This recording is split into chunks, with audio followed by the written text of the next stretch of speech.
ಪಿತನ ಸುತನ ಮತ್ತು ಪವಿತ್ರಾತ್ಮರ ನಾಮದಲ್ಲಿ ಆಮೆನ್. ಸಾವಿರಾರು ಚಿನ್ನ ಬೆಳ್ಳಿ ನಾಣ್ಯಕ್ಕಿಂತಲೂ ಮುತ್ತು ರತ್ನಕ್ಕಿಂತಲೂ ನನಗೆ ದೇವರ ವಾಕ್ಯವು ಅತಿ ಪ್ರಿಯವಾಗಿದೆ. ನನಗೆ ದೇವರ ವಾಕ್ಯವು ಅತಿ ರಮ್ಯವಾಗಿದೆ. ಮತ್ತೊಮ್ಮೆ ಒಟ್ಟಾಗಿ ಸೇರಿ ಆಡೋಣವಾ?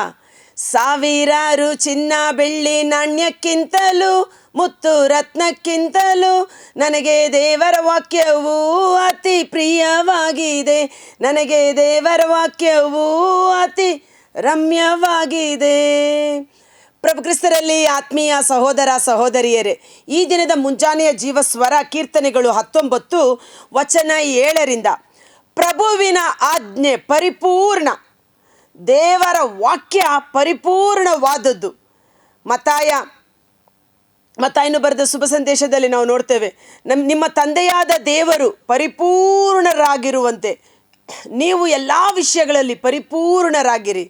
ದೇವರ ವಾಕ್ಯ ಪರಿಪೂರ್ಣವಾದುದು, ಅದರಲ್ಲಿ ಯಾವುದೇ ರೀತಿಯ ಲೋಪದೋಷವಿಲ್ಲ. ಜೀವನಕ್ಕದು ನವಚೇತನ.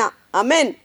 ದೇವರ ವಾಕ್ಯ ನಮಗೆ ಹೊಸ ಚೈತನ್ಯವನ್ನು, ಬಲವನ್ನು, ಶಕ್ತಿಯನ್ನು ಒದಗಿಸಿಕೊಡುತ್ತದೆ.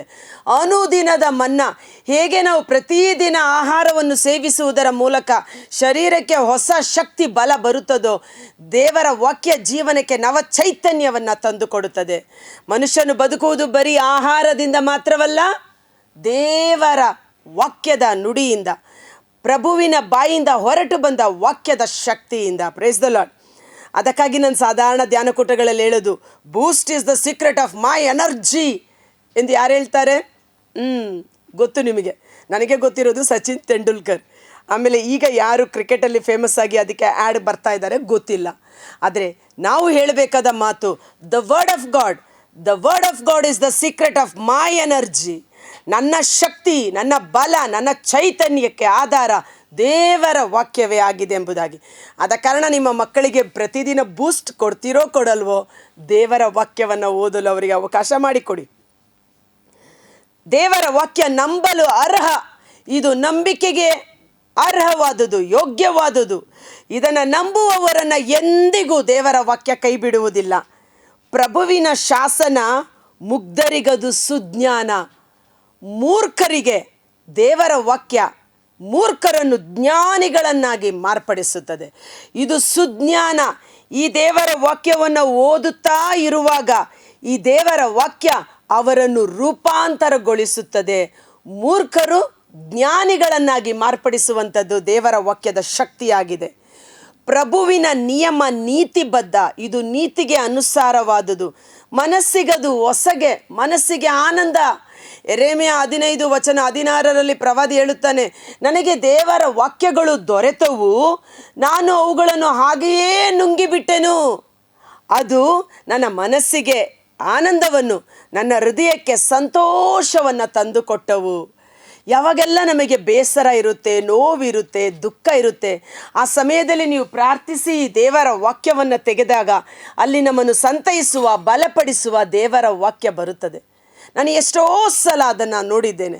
ಬಹಳ ಸೋತು ಹೋಗುವಾಗ, ನಿರಾಸೆಯಲ್ಲಿರುವಾಗ ದೇವರೇ ಮಾತನಾಡಿ ಎಂದು ವಾಕ್ಯವನ್ನು ತೆಗೆದಾಗ ನಮ್ಮ ಪರಿಸ್ಥಿತಿಗೆ ತಕ್ಕಂತೆ ವಾಕ್ಯವನ್ನು ಕೊಟ್ಟು ನಮ್ಮನ್ನು ಬಲಪಡಿಸುವಂಥದ್ದೇ ದೇವರ ವಾಕ್ಯ. ಮನಸ್ಸಿಗೆ ಅದು ಹೊಸಗೆ, ಮನಸ್ಸಿಗೆ ಸಂತೋಷವನ್ನು, ಉಲ್ಲಾಸವನ್ನು, ಆನಂದವನ್ನು ತರುವಂಥದ್ದಾಗಿದೆ.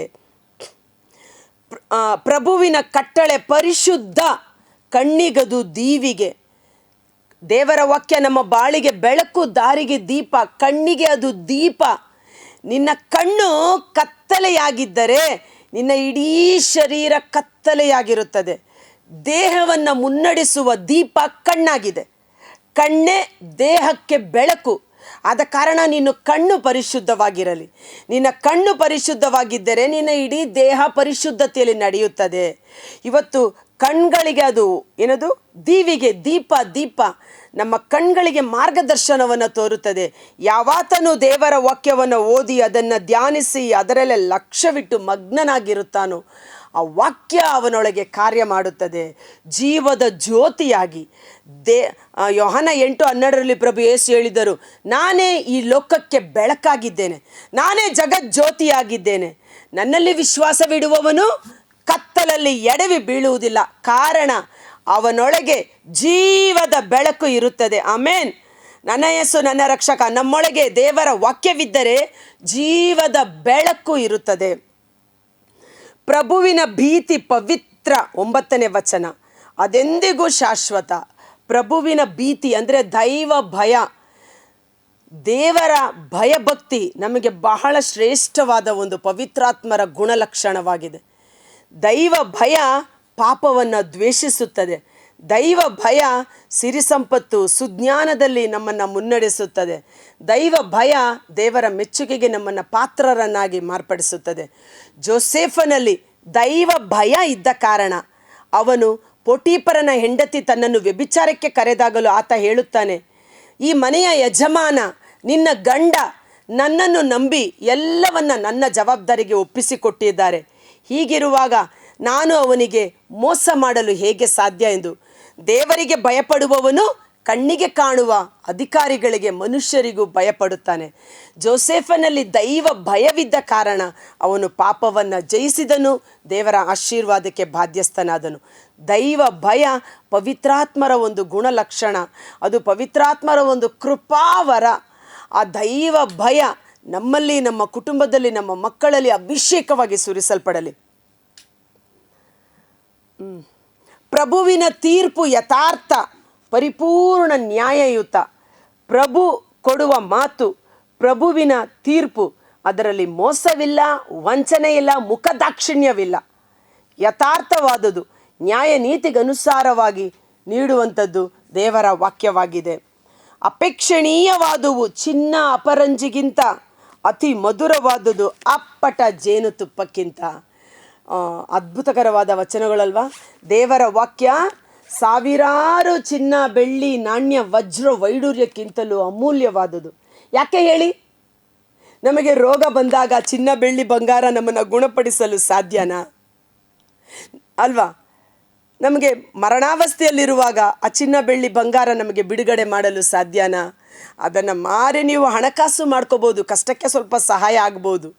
ಆದರೆ ಜೀವ ಕೊಡುವ ವಚನಗಳು ದೇವರ ವಾಕ್ಯವೇ ಆಗಿದೆ. ಚಿನ್ನ ಅಪರಂಜಿಗಿಂತ ಹೆಚ್ಚಾಗಿ ವಾಕ್ಯವನ್ನು ನಾವು ಬೆಲೆಯುಳ್ಳದು ಶ್ರೇಷ್ಠವುಳ್ಳದು. ಇದು ನಿತ್ಯ ಜೀವವನ್ನು ಕೊಡುವಂಥದ್ದು, ನಮಗೆ ರೋಗ ಸೌಖ್ಯವನ್ನು ಕೊಡುವಂಥದ್ದು, ನಮ್ಮನ್ನು ಆಶೀರ್ವಾದ ಮಾಡುವಂಥದ್ದು, ಸತ್ಯದ ಸನ್ಮಾರ್ಗದಲ್ಲಿ ಮುನ್ನಡೆಸುವಂಥದ್ದು. ಆದ ಕಾರಣ ಇವತ್ತು ಚಿನ್ನ ಬೆಳ್ಳಿ ಬಂಗಾರ ವಜ್ರ ವೈಡೂರ್ಯಕ್ಕಿಂತಲೂ ಅಮೂಲ್ಯವಾದ ಈ ದೇವರ ವಾಕ್ಯವನ್ನು ನಮ್ಮ ಸೊತ್ತಾಗಿ ಮಾಡಿಕೊಳ್ಳಬೇಕು. ಅದಕ್ಕಾಗಿ ಧರ್ಮೋಪದೇಶ ಕಾಂಡ 6ನೇ ಅಧ್ಯಾಯ ವಚನ 6ರಲ್ಲಿ ನಿಮ್ಮ ಹಣೆಯ ಮೇಲೆ ದೇವರ ವಾಕ್ಯವಿರಲಿ, ಕೈಯಲ್ಲಿ ಕೈಪಟ್ಟಿಯಾಗಿ ದೇವರ ವಾಕ್ಯವನ್ನು ಬರೆದುಕೊಳ್ಳಿ, ಗೋಡೆಯ ಮೇಲೆ ದೇವರ ವಾಕ್ಯವಿರಲಿ. ಆ ವಾಕ್ಯ ನಿಮ್ಮನ್ನು ಸಂರಕ್ಷಣೆ ಮಾಡುತ್ತದೆ, ಜೀವೋದ್ಧಾರ ಮಾಡುತ್ತದೆ ಎಂಬುದಾಗಿ. ಸಾವಿರಾರು ಚಿನ್ನ ಬೆಳ್ಳಿ, ಇವತ್ತು ನಮ್ಮ ಹತ್ರ ಚಿನ್ನ ಬೆಳ್ಳಿ ಬಂಗಾರ ಇಲ್ಲದೆ ಇರಬಹುದು, ಏಸು ಇದ್ದಾರಾ ಸಾಕು. ಆದಿಯಲ್ಲಿ ವಾಕ್ಯವಿತ್ತು, ಆದಿಯಲ್ಲಿ ಚಿನ್ನ ಬೆಳ್ಳಿ ಬಂಗಾರ ಇರಲಿಲ್ಲ, ವಾಕ್ಯವಿತ್ತು, ಆ ವಾಕ್ಯ ದೇವರಾಗಿತ್ತು. ಸೊ ಅಪೇಕ್ಷಣೀಯವಾದುದು, ಅಷ್ಟು ಅತಿ ಮಧುರವಾದುದು, ಶ್ರೇಷ್ಠವಾದುದು.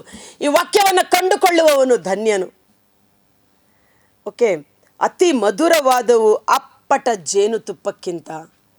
ಜೇನುತುಪ್ಪ ಹೇಗೆ ರುಚಿಕರವಾಗಿ ಸಿಹಿಯಾಗಿ ಇರುತ್ತದೋ, ಪರಿಶುದ್ಧವಾದ ಜೇನುತುಪ್ಪಕ್ಕಿಂತ ಅದು ನಮ್ಮ ಜೀವನಕ್ಕೆ ಸಿಹಿಯಾಗಿ ಆಶೀರ್ವಾದವಾಗಿ ಮಾರ್ಪಾಡಾಗುವಂಥದ್ದೇ. ಆದ ಕಾರಣ ಪ್ರತಿದಿನ ದೇವರ ವಾಕ್ಯ ಓದಿ, ಅದು ನಮಗೆ ನವ ಚೈತನ್ಯವನ್ನು ತುಂಬುತ್ತದೆ, ನಮ್ಮ ಹೃದಯಕ್ಕೆ ಆನಂದವನ್ನು ಸಂತೋಷವನ್ನು ಕೊಡುತ್ತದೆ, ನಮ್ಮ ಬಾಳಿಗೆ ಬೆಳಕಾಗಿ ನಮ್ಮನ್ನು ಮುನ್ನಡೆಸುತ್ತದೆ, ನಮ್ಮ ಕಣ್ಗಳನ್ನು ಕಳೆಗೊಳಿಸುತ್ತದೆ, ನಮ್ಮ ಕಣ್ಗಳನ್ನು ಶುದ್ಧಗೊಳಿಸುತ್ತದೆ. ಅಂದ್ರೇನು? ನಮ್ಮಲ್ಲಿರುವ ಪಾಪ ದೋಷಗಳಿಂದ ನಮ್ಮನ್ನು ಬಿಡುಗಡೆ ಮಾಡಿ ಪರಿಶುದ್ಧತೆಯಲ್ಲಿ ಅದು ನಮ್ಮನ್ನು ಮುನ್ನಡೆಸುತ್ತದೆ. ಜಾಗೃತಗೊಳ್ಳುವನು ನಿನ್ನ ದಾಸನು ಅವುಗಳಿಂದ. ಈ ದೇವರ ವಾಕ್ಯವನ್ನು ಓದುವವರು ಎಚ್ಚೆತ್ತುಕೊಳ್ಳುತ್ತಾರೆ. ಹೇಗೆ ಕನ್ನಡಿ ಮುಂದೆ ನಿಂತುಕೊಂಡಾಗ ಕನ್ನಡಿ ನಮ್ಮ ಲೋಪದೋಷಗಳನ್ನು ತೋರಿಸಿಕೊಡುತ್ತದೋ, ಈ ದೇವರ ವಾಕ್ಯ ಎಂಬ ಕನ್ನಡಿ ಮುಂದೆ ನಿಂತಾಗ ಎಚ್ಚೆತ್ತುಕೊಳ್ಳುತ್ತಾನೆ, ಜಾಗೃತನಾಗುತ್ತಾನೆ. ದಾಸನು ಇದನ್ನು ಓದುವವನು, ನನ್ನಲ್ಲಿ ಇಂಥ ಪಾಪ ಇದೆ, ನಾನು ಇದನ್ನು ಬಿಟ್ಟು ಬಿಡಬೇಕು, ನಾನು ಈ ವಾಕ್ಯದಂತೆ ಜೀವಿಸಬೇಕು. ಸಂಭಾವಿತನಾಗುವನು ಅವುಗಳ ಪಾಲನೆಯಿಂದ. ದೇವರ ವಾಕ್ಯವನ್ನು ಅನುಸರಿಸಿ ನಡೆಯುವವನು ದೇವರಿಂದ ಸಂಭಾವಿತನಾಗುವನು, ಅವನಿಗೆ ಮಹತ್ತಾದ ಕೂಲಿ ದೊರಕುವುದು, ಸನ್ಮಾನಿಸಲ್ಪಡುವನು ಅಂತ ಹೇಳ್ಬೋದು. ದೇವರ ವಾಕ್ಯದಂತೆ ಜೀವಿಸುವವರನ್ನು ದೇವರು ಮಹಿಮೆ ಪಡಿಸುತ್ತಾರೆ, ಮಹತ್ತಾದವುಗಳಿಂದ ಆಶೀರ್ವದಿಸುತ್ತಾರೆ ಎಂಬುದಾಗಿ. ಒಂದು ಕ್ಷಣ ಕಾಲ ನಾವು ನಮ್ಮ ಕಣ್ಗಳನ್ನು ಮುಚ್ಚೋಣ. ಕರ್ತನಾದ ಯೇಸುವೇ, ಮುಂಜಾನೆ ಜೀವ ಸ್ವರವನ್ನು ಆಲಿಸುತ್ತಿರುವ ಪ್ರತಿಯೊಬ್ಬ ಸಹೋದರ ಸಹೋದರಿ ಅವರ ಕುಟುಂಬಗಳನ್ನು, ವಿಶೇಷವಾಗಿ ಯುವ ಜನತೆಯನ್ನು ನಿಮ್ಮ ಕರಗಳಿಗೆ ಸಮರ್ಪಿಸುತ್ತೇನೆ. ಇವತ್ತು ಬೇಸರ, ನಿರಾಸೆ, ಜಿಗುಪ್ಸೆ, ಫೇಲ್ಯೂರು, ಅವರ ಜೀವನದಲ್ಲಿ ಅವಮಾನದಿಂದ ಕುಗ್ಗಿ ಹೋಗಿರುವ ಆ ಎಲ್ಲ ಮಕ್ಕಳು ದೇವರ ವಾಕ್ಯವಾದ ಯೇಸುವಿನಲ್ಲಿ ವಿಶ್ವಾಸವಿಟ್ಟು ದೈವ ಭಯ ಭಕ್ತಿಯಿಂದ ತುಂಬಿದವರಾಗಿದ್ದರೆ ದೇವರಿಂದ ಅವರು ಸಂಭಾವಿತಲಾಗುತ್ತಾರೆ. ಹೇಗೆ ದಾನಿಯೇಲನು ಪ್ರತಿದಿನ ದೇವರಲ್ಲಿ ದಿನಕ್ಕೆ 3 ಆವರ್ತಿ ಪ್ರಾರ್ಥನೆ ಮಾಡುತ್ತಾ ದೇವರ ವಾಕ್ಯವನ್ನು ಓದುತ್ತಾ ದೇವರೊಟ್ಟಿಗೆ ಸತ್ಸಂಬಂಧವನ್ನು ಇರಿಸಿಕೊಂಡಿದ್ದ ಕಾರಣ ದಾನಿಯೇಲನು ದಿನೇ ದಿನೇ ದಿನೇ ಅಭಿವೃದ್ಧಿಯಾಗಿ ಉನ್ನತ ಸ್ಥಾನಮಾನಕ್ಕೆ ಏರಿಸಲ್ಪಟ್ಟನು. ಜೋಸೆಫನು ದೈವ ಭಯಭಕ್ತಿ ಉಳ್ಳವನಾಗಿದ್ದ ಕಾರಣ ಮುಂದೊಂದು ದಿನ ಈಜಿಪ್ಟ್ ದೇಶದ ಪ್ರಧಾನ ಮಂತ್ರಿಯಾಗಿ ನೇಮಕಗೊಂಡನು. ದೇವರ ವಾಕ್ಯವನ್ನು ಅನುಸರಿಸಿ ನಡೆಯುವವರಿಗೆ ದೇವರು ಸಂಭಾವನೆಯನ್ನು, ಮಹತ್ತಾದ ಮಹಿಮೆಯನ್ನು ಅವರಿಗೆ ಅನುಗ್ರಹಿಸಿ ಅವರನ್ನು ಆಶೀರ್ವದಿಸಿ ಅಭಿಷೇಕಿಸಿ ಅವರನ್ನು ಶ್ರೇಷ್ಠ ಸ್ಥಾನಮಾನದಲ್ಲಿ ನಿಲ್ಲಿಸುವವರಾಗಿದ್ದಾರೆ. ಧರ್ಮೋಪದೇಶ ಕಾಂಡ 28ನೇ ಅಧ್ಯಾಯ ವಚನ 13-14 I will make you the head and not the tail, I will put you at the top and not at the bottom. ನಾನು ನಿಮ್ಮನ್ನು ಈ ಧರ್ಮೋಪದೇಶವನ್ನು ಕೇಳಿ ಅದರಂತೆ ಜೀವಿಸುವಾಗ ನೀವು ಬಾಲವಾಗಿರುವುದಿಲ್ಲ, ನೀವು ಶಿರಸ್ಸಾಗಿರುವಿರಿ, ನೀವು ಕೀಳಾಗಿರುವುದಿಲ್ಲ, ಉನ್ನತ ಸ್ಥಾನಮಾನದಲ್ಲಿ ನೆಲೆಗೊಳ್ಳುವಿರಿ. ಆ ವಾಗ್ದಾನದಂತೆ ಈ ವಾಕ್ಯ ನಮ್ಮೊಬ್ಬೊಬ್ಬರ ಕುಟುಂಬಗಳಲ್ಲಿ, ಯುವಜನತೆಯಲ್ಲಿ ಅಭಿಷೇಕವಾಗಿ ಕಾರ್ಯ ಮಾಡುವಂತೆ ಪರಿಶುದ್ಧಾತ್ಮರೇ ನಮ್ಮನ್ನು ಅಭಿಷೇಕಿಸಿರಿ. ಬಾಲಯೇಸು ದೇವರ ಜ್ಞಾನದಲ್ಲೂ ದೈವ ಭಯ ಭಕ್ತಿಯಲ್ಲೂ ದೇವರಿಗೂ ಮನುಷ್ಯನಿಗೂ ಅಚ್ಚುಮೆಚ್ಚಿನ ಮಗನಾಗಿ ಆತ್ಮಶಕ್ತಿಯುತನಾಗಿ ಬೆಳೆದಂತೆ ನಮ್ಮ ಎಲ್ಲ ಯುವಜನತೆ ಆತ್ಮಶಕ್ತಿಯುತರಾಗಿ ಬೆಳೆಯುವಂತೆ ಯೇಸುವಿನ ಅದ್ಭುತಕರವಾದ ನಾಮದಲ್ಲಿ ಪ್ರಾರ್ಥಿಸಿ ಬೇಡಿ ಹೊಂದಿಕೊಳ್ಳುತ್ತೇವೆ. ಆಮೆನ್. God bless you. ಸಾವಿರಾರು ಚಿನ್ನ ಬೆಳ್ಳಿ ನಾಣ್ಯಕ್ಕಿಂತಲೂ ದೇವರ ವಾಕ್ಯ ಶ್ರೇಷ್ಠವಾದದ್ದಾಗಿದೆ. ಈ ವಿಡಿಯೋ ಲಿಂಕನ್ನು ಪರರಿಗೂ ಶೇರ್ ಮಾಡಿ. ವಿಶೇಷವಾಗಿ ನಮ್ಮ ಮುಂದಿನ ಪೀಳಿಗೆ, ಮಕ್ಕಳು, ಯುವಜನತೆ ದೈವ ಭಯ ಭಕ್ತಿಯಲ್ಲಿ ದೇವರ ವಾಕ್ಯದಲ್ಲಿ ಆತ್ಮಶಕ್ತಿಯುತವಾಗಿ ಬೆಳೆಯುವಂತೆ. The boost is the secret of my energy ಅಲ್ಲ, the word of God is the secret of our energy. Thank you.